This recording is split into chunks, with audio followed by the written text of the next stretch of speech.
إلا بالله العلي العظيم أعوذ بالله من الشيطان اللعين الرجيم بسم الله الرحمن الرحيم الصلاة والسلام على أشرف الأنبياء والمرسلين وآله الطيبين الطاهرين اللهم صل على محمد وعلى محمد السلام علیکم ورحمۃ اللہ وبرکاتہ۔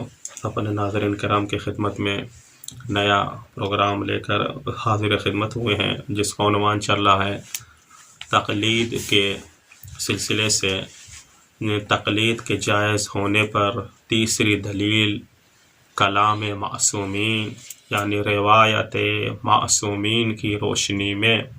تو ابھی اس دلیل کی تمہیدی مراحل میں گفتگو چل رہی تھی۔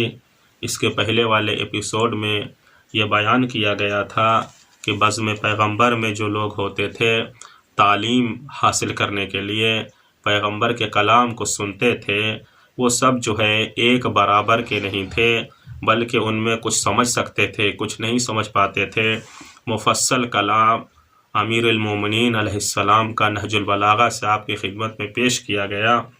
یہی سلسلہ، اسی طرح کا سلسلہ جو ہے معصومین کے کلام کو جو سمجھنا چاہ رہے تھے، جو آپ کے اصحاب تھے، جو آپ کے جو ہے سخن فہمی رکھتے تھے، ان کے بھی جو ہے ایک درجے کے نہیں تھے، ایک مستوی کے، ایک جو ہے طرح کی لیاقت ذہنی ان کی نہیں تھی۔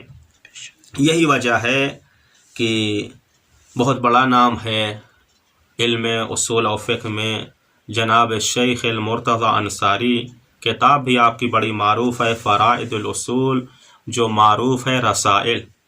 اس میں آپ جو ہے فرماتے ہیں، کہتے ہیں ما تنبہ لہو ونبہہم علیہ الائمہ علیہم السلام من ان الکذابۃ کانوا یدسون الاخبار المکذوبہ فی کتب اصحاب الائمۃ علیہم السلام کما یظہر من الروایات الکثیرہ۔ آپ فرماتے ہیں جو ائمہ کے اصحاب تھے، جیسا کہ نقل کیا کہ پیغمبر کے زمانے میں بھی وہاں پر کچھ ایسے افراد تھے جو سر فہرست منافقین تھے کہ جھوٹی روایات پیغمبر کی طرف منسوب کر دیتے تھے۔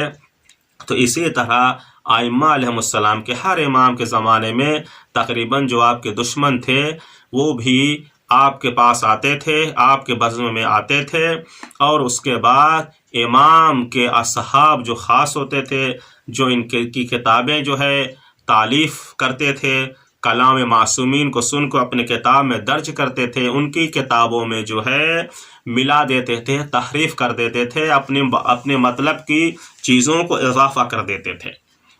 اس میں جو شاہد کے طور پر جو روایت نقل کر رہے ہیں آغا مرتضی انصاری، اختیار و معرفت الرجال سے نقل کر رہے ہیں، کہتے منہا انہ عرض یونس بن عبد الرحمن علی سیدنا ابی الحسن الرضا علیہ السلام کتب جماعت من اصحاب الباقر والصادق علیہ السلام۔ جناب یونس بن عبد الرحمن بہت بڑا نام ہے، امام کے اصحاب میں سے فقیہ تھے۔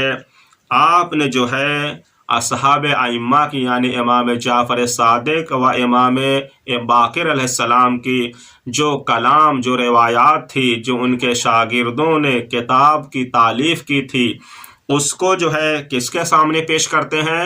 امام رضا علیہ السلام کے سامنے۔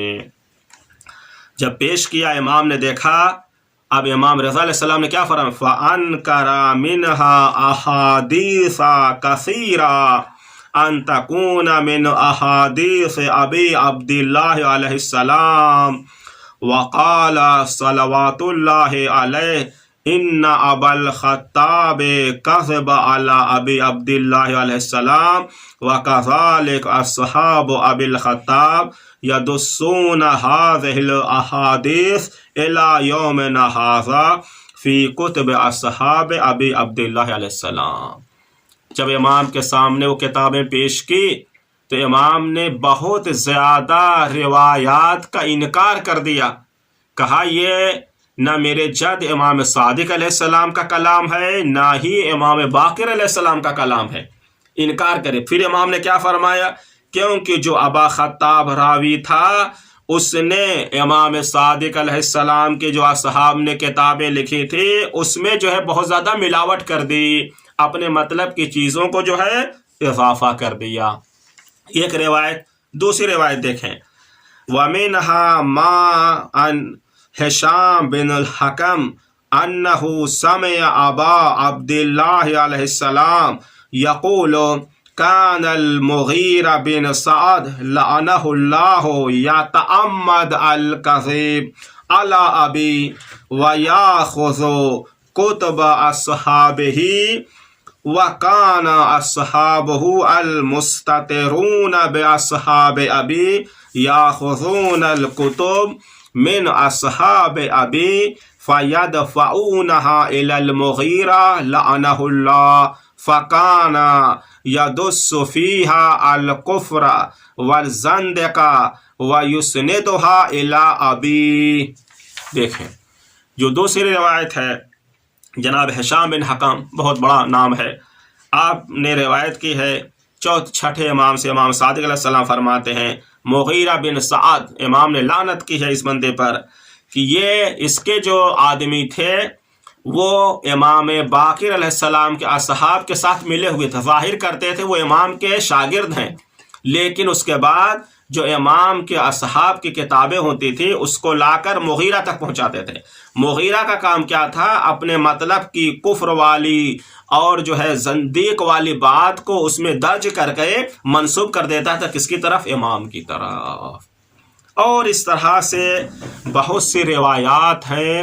اس سے ہمارے سامعین ناظرین کو درس اور میسج کیا ملا؟ اس سے میسج ملا آج بھی جو لوگ علم رجال و علم درایا کا انکار کرتے ہیں وہ سوچ اور سمجھ لیں، دیکھ لیں کہ امام علیہ السلام کی طرف جھوٹی روایات کی نسبت دینے والے بہت زیادہ افراد تھے جسے امام نے انکار کیا۔ اب جو لوگ یہ حسن اللہ یاری صاحب کہتے ہیں کہ ہم فہم روایات میں اور قرآن مجید کے آیات کو سمجھنے میں کسی چیز کی ضرورت نہیں ہے، علماء کے محتاج نہیں ہے، ہر انسان جو ہے سمجھ سکتا ہے، بغیر علم رجال بغیر علم درایا کے کیسے سمجھ سکتا ہے انسان؟ کہ جھوٹی نسبت دینے والے موجود تھے تو روایات کی چھان بین کرنی پڑے گی۔ یہ ہو گیا۔ دوسری بات یہ کہ پچھلے ایپیسوڈ میں یہ بیان کیا گیا تھا کہ جس طرح پیغمبر کے اصحاب میں درجات تھے اسی طرح ائمہ کے جو اصحاب، جو ائمہ کے جو ہے شاگرد تھے وہ بھی سب ایک پائے ایک درجے کے نہیں تھے۔ ان میں جو ہے کچھ فقیہ تھے، کچھ ان سے بڑھ کر فقیہ تھے، کچھ جو ہے عام لوگوں کی طرح تھے۔ وہ جو فقہا تھے امام کے اصحاب میں سے ان کی طرف جو ہے وہ رجوع کیا کرتے تھے۔ اس کے لیے جناب کشی فرماتے ہیں اما اصحاب الائمہ علیہم السلام وشیعتہم فقد کان الحال فیہم کذالک، یعنی ائمہ کے اصحاب جو ہے اسی طریقے سے تھے کہ جس طریقے سے پیغمبر اکرم کے تھے۔ جناب کشی اور دیگر علماء کیا فرماتے ہیں؟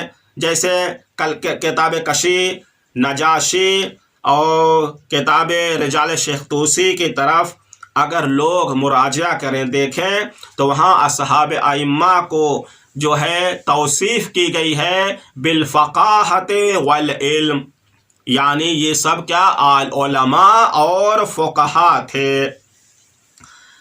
لہذا جناب کشی وغیرہ فرماتے ہیں فمن اصحاب ابی جعفر الباقر علیہ السلام ممن ادرک ابا عبداللہ علیہ السلام وروى عنه ابان بن تغلب و اسماعیل بن عبد الخالق و سلیمان بن خالد و اسماعیل بن عبد الرحمن الجعفی۔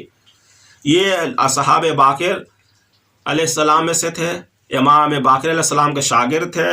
انہوں نے جو ہے امام صادق علیہ السلام کا بھی زمانہ درک کیا۔ ان میں سے اصحاب امام صادق علیہ السلام سے جناب کشی کیا کہتے ہیں؟ ومنہم ستہ فقہا بارزین ذکرہم الکشی، جناب کشی نے ان میں سے امام صادق علیہ السلام کے جو شاگرد تھے ان میں سے 6 جو ہے بہت مشہور فقہا تھے. 6 کون ہیں؟ قال اجمعت العصابۃ علی تصدیق هؤلاء الاولین من اصحاب ابی جعفر و ابی صادق علیہم السلام وانقادوا لهم بالفقہ فقالوا افقہ الاولین 6. امام باقر امام صادق علیہ السلام کے شاگردان اور صحاب میں سے جن کی تصدیق پر، اللہ اکبر، یعنی ان کو اصحاب اجماع کہتے ہیں. ہمارے تمام علماء کا اجماع ہے. یہ تقریباً جو ہے 18 نفر بنتے ہیں، 18 لوگ بنتے ہیں جو امام باقر، امام صادق، امام موسیٰ کاظم اور امام رضا علیہ السلام کے شاگردوں میں سے اصحاب خاص میں تھے. اس میں جو ہے علماء نے کہا کہ اجماع ہے، یعنی اتفاق ہے کہ یہ جو چیز امام کی طرف سے نقل کرے اس کی تصدیق کی جائے. ٹھیک ہے انشاءاللہ تعالی. ان میں سے یہ جو آپ کافی نام جو ہے بیان کیا گیا ہے، جسے جناب کشی اور دیگر جو ہے علماء رجال نے بیان کیا ہے. یہ جیسے زرارہ محمد بن مسلم، برید عجلی، فضیل بن یسار، ابو البصیر الاسدی، معروف بن خربود وغیرہ، یہ جو ہیں. اور اس کے بعد لکھتے ہیں کہ ان میں سب سے بڑے فقیہ زرارہ ہیں. اور اسی طرح ان کے علاوہ دیگر فقہا کے ایسے 2 گروہ کے بارے میں بھی لکھا جن پہ لوگ فقہ پر جو ہے ان پر اعتماد کرتے تھے. عبارت کیا ہے؟ وَنَقَادُ لَهُمْ بِالْفِقْهِ، یعنی فقاہت پر، ان کی فقاہت پر لوگوں کو اعتماد تھا. ایسے جو ہے بڑے فقہا امام نے جو ہے تیار کیے اور پیدا کیے. اب یہاں پر جناب ایک بات یہ آتی ہے کہ ان کو جو ہے فقہا کہا ہے، تو جو فقہا کہا ہے اس سے مراد جو ہے یہ راوی ہیں، جو ہمارے حسن اللہ یاری صاحب اور جو اس طرح کے مشن پر چلتا ہے وہ کیا کہتے ہیں؟ یہاں راوی مراد ہے، یعنی امام کا قول نقل کرنا. تو ان کی خدمت میں یہ عرض ہے اور اپنے ناظرین محترم کو بتا سکتے ہیں کہ یہ جو 18 یا 18 سے زائد لوگ جن کو فقہا اصحاب اجماع کہا گیا ہے، یعنی علماء تشیع کا اجماع ہے، اتفاق ہے کہ جو چیز ان کی طرف سے صادر ہوتی ہے، بیان ہوتی ہے، اس کی تصدیق ہم کرتے ہیں. ایسے بڑے بڑے فقہا ائمہ کے شاگرد، تو جب ان پر کہ ان کی فقہ مسلم ہے، ان کی فقاہت مسلم ہے، تو اب اگر یہ کہا جائے یہ جو ہے روایت نقل کرتے تھے. جناب ان کا کام کیا تھا؟ روایت نقل کرنا، نہ کہ فتویٰ دینا. تو ان کو چاہیے یہ کہ وہ علم لغت کی طرف آئیں، کہ دیکھیں علم لغت یعنی کلام عرب میں اور عربی لغت میں فقہ کا جو ہے جناب معنی کیا ہے. تو آپ کو کہیں نہیں ملے گا روایت نقل کرنے والے کو جسے راوی کہتے ہیں، اور اگر فقط اس سے زیادہ اس کا کام ہے، یعنی روایت نقل کرنا، اس میں جو ہے علم حدیث میں کام کرنا، تو اسے محدث کہتے ہیں، فقیہ نہیں کہتے. یہاں جو ہمارے علماء، قدیم علماء، متاخرین نہیں ہیں، قدیم علماء کا اجماع ہے، اتفاق یہ ہے کہ یہ جو 18 یا 18 سے کچھ زائد افراد ہیں ائمہ کے شاگرد، یہ جو ہے علماء اور فقہا ہیں. ٹھیک ہے جناب. تو فقہ کہتے ہیں خاص فہم کو، کلام کے سمجھنے کو، اس کو جو ہے فقہ. اور فقیہ کس کو کہتے ہیں؟ جو اس خاص کلام کو کہ جس انداز سے وہ کلام کیا گیا ہے، جس معنی جس معنی کو مراد لیا گیا ہے اس کلام میں، اس کے سمجھنے کو فقیہ کہتے ہیں۔ جس طرح اساس البلاغہ اور دوسری کتابوں میں، قاموس وغیرہ میں یہ ہے، اور یہی معنی جو ہے ارشاد رب العزت ہوتا ہے آیت نمبر سورہ نساء کی 78 میں، کہ ان لوگوں کو کیا ہے کہ بات سمجھ ہی نہیں سکتے۔ یہاں بھی استعمال ہوا ہے لا یکادون یفقہون حدیثا، حدیث کو، بات کو نہیں سمجھ سکتے۔ تو یہاں بھی دیکھیں قرآن میں بھی استعمال جو ہے یہ بھی مادہ یفقہون فعل سے ہے، اس کا نہیں سمجھ سکتے، یہ معنی لیا گیا ہے۔ اس کے بعد دوسری جگہ پر سورہ منافقین میں وَلَٰكِنَّ الْمُنَافِقِينَ لَا يَفْقَهُونَ، جبکہ منافقین کیا ہے، وہ سخن فہمی ہے ہی نہیں ہے، وہ رسول اور خدا کے کلام کو نہیں سمجھتے، نہیں سمجھ سکتے۔ تو اس سے پتہ یہ چلا کہ قرآن مجید کی یہ جو دو آیتیں آپ کے سامنے پیش کی گئی اور عربی لغت کی کتاب پیش کی گئی، تو یہاں مراد جو ہے راوی روایت نقل کرنا نہیں ہے، بلکہ سخن فہمی، کلام سے کیا مراد ہے اس کو جناب فقہ، اور جو سمجھتا ہے اس کو فقیہ، اور فقیہ کی جمع فقہا ہے۔ تو پتہ یہ چلا کہ جس طریقے سے یہ لوگ شبہ ڈالتے ہیں نوجوانوں کے ذہن میں، تو یہ جو ہے بے بنیاد ہے، بلکہ فقیہ اس کو کہتے ہیں جو احکام شرعی کا استنباط سمجھ کر، قرآن مجید سے، روایات ائمہ سے سمجھ کر وہ لوگوں تک بتائے، فتویٰ دے، تو وہ فقیہ کہلاتا ہے۔ اسی طرح جناب اس کا جناب شیخ طوسی ان اصحاب میں سے ایک کا تعارف یوں بیان کرتے ہیں، کہتے ابو نصیر بن یحییٰ الفقیہ، دیکھیں کیا استعمال ہوا، الفقیہ، من اہل سمرقند، یہ کیا ہے جناب، ثقہ، خیر، فاضل، کان یفتی العامہ بفتیاہم والشیعہ بفتیاہم والحشویہ بفتیاہم، کہتے ہیں اصحاب ائمہ میں سے ایک فقیہ جن کا نام ابو نصیر یحییٰ، جو اہل سمرقند میں سے ہیں، ایسے فقیہ تھے آپ کہ ایسے صاحب فضل تھے، نیک تھے، ثقہ تھے، قابل اعتماد تھے، شخصیت تھی، جو اہل سنت جب ان کے پاس مسئلہ پوچھنے آتے تھے، حکم شرعی پوچھنے آتے تھے، تو آپ ان کو ان کی دلیلوں سے، ان کی کتابوں سے فتویٰ دیتے تھے۔ جب کوئی شیعہ آتا تھا تو شیعہ کی دلیلوں کے مطابق فتویٰ دیتے تھے، جب کوئی حشویہ ایک فرقہ ہے وہ آتا تھا تو اس کو اس کے مبانی و اس کے جو ہے دلائل کے مطابق فتویٰ دیتے تھے۔ تو آپ نے دیکھ لیا یہاں فقیہ کہا گیا ہے، اس کے بعد خود جناب شیخ طوسی کی جو بہت بڑا نام ہے، قدماء علماء میں سے تھے، انہوں نے فقیہ سے پھر کیا کہا، فتویٰ دینا۔ تو فقیہ اس کو کہتے ہیں جو فتویٰ دے اور جس سے فتویٰ پوچھا جائے۔ تو پتہ یہ چلا یہ نظام جو ہے تقلید کا، فقہا کا، یہ نظام جو ہے بہت پرانا ہے، ائمہ کے زمانے سے ہے۔ تو ابھی تک خلاصہ یہ ہوا کہ جو اصحاب اجماع ہے ان پر اجماع ہے علماء، قدیم علماء کا، قدامہ کا، یعنی متقدمین کا اجماع ہے، متاخرین کا نہیں۔ یہ اجماع ہے کہ یہ اصحاب اجماع فقہا تھے، جو احکام یہ بیان کریں ان کو جو ہے اس پر ہم لوگ اعتماد کریں گے۔ تو پتہ یہ چلا جناب یہ نظام جو ہے رائج تھا اور یہ سلسلہ جاری و ساری ہے۔ دو مطلب یہ آپ بیان ہوا۔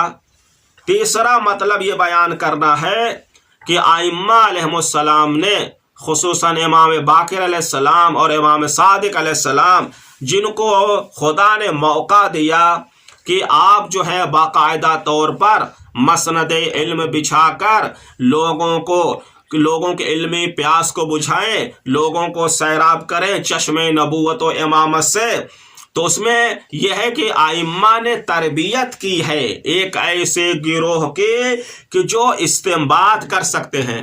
اب یہ عراق کی مشکل ہے کہ بہرحال پروگرام لائیو چل رہا ہے لیکن لائٹ چلی گئی ہے، تو لہٰذا ہم رکتے ہیں. انشاءاللہ اگلا جو ہمارا ایپیسوڈ ہوگا اس کا عنوان یہ ہوگا کہ معصومین علیہم السلام نے اپنے ایک خاص شاگردوں کو، خاص گروہ کو باقاعدہ اجتہاد و استنباط کی تربیت دی ہے کہ کیسے فتویٰ تم کو دینا ہے.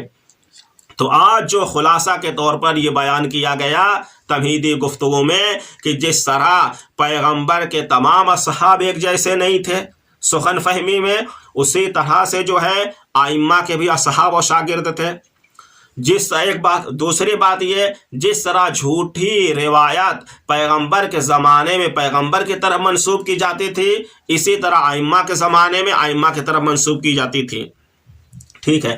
تیسری بات یہ کہ ہمارے پاس ایک بڑی جماعت جو 18-20 تک ہے مختلف ائمہ کے شاگرد اور اصحاب، جن پر متقدمین علماء کا اجماع ہے کہ ان کی طرف سے جو روایات، جو احکام آئے ان کی تصدیق کی جائے اتفاقی طور پر. اور فقہ کا معنی روایت نقل کرنا نہیں ہے، فقہ کا معنی یہ ہے فتویٰ دینا، جیسے آپ کی خدمت میں پیش کر دیا گیا.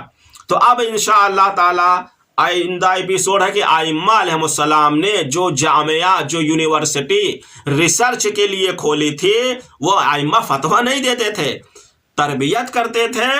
وہ شواہد بیان کیے جائیں گے، اس کے بعد یہ بھی بیان کیا جائے گا جیسا حسن اللہ یاری صاحب نے کہا فتویٰ کا معنی ہے روایت نقل کرنا. اس زمانے میں آج جس طریقے سے فتویٰ دیا جاتا اس طریقے سے نہیں تھا. تو وہاں بھی انشاءاللہ تعالی ابھی آج جو ہے کلمہ لفظ فقہ کا معنی بیان کیا گیا. اگلے ایپیسوڈ میں اس تربیت ائمہ علیہ السلام نے جو اپنے شاگردوں کو تیار آمادہ کیا ہے فتویٰ دینے کے لیے وہ بیان کریں گے. اس کے بعد فتوے کا معنی کون سا معنی اس زمانے میں رائج تھا قرآن و سنت سے پیش کیا جائے گا. والحمدللہ رب العالمین. شکراً یا ربی شکراً، ہدیت قلبی شکراً.